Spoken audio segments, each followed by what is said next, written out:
that we're about to see. And during the communist control of Berlin, you know, on the West Berlin side of the wall, they put a lot of graffiti to express, you know, their desire to have a free city.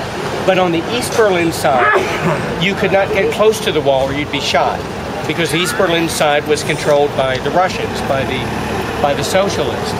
So you couldn't put anything on the wall. The wall was blank.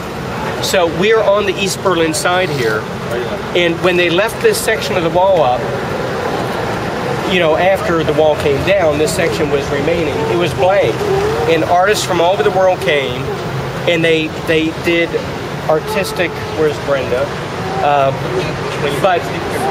But they did artistic, you know, expressions of what the freedom of Berlin meant to them and meant to the world. So it became very famous, and they came up with a name for this section of the wall, and they called it the East Side Gallery. We're on the East Side, and it is now the largest outdoor art gallery in the world. Maybe in terms of just distance. It's only about 1 kilometer long, but it's just 1 kilometer of art. And so they did this.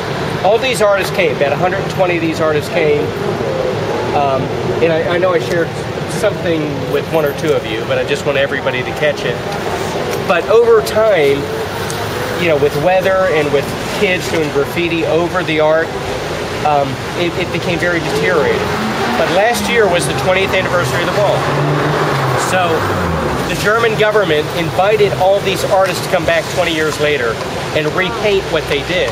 Some of the artists said, no, I did it once, it was inspiration, I can't duplicate it. But about 85 of the artists came back, and they just did it last year. There were about 120 maybe. So it's pretty phenomenal what you're about to see. Not just the wall itself, but all these artistic renderings of the struggle for freedom.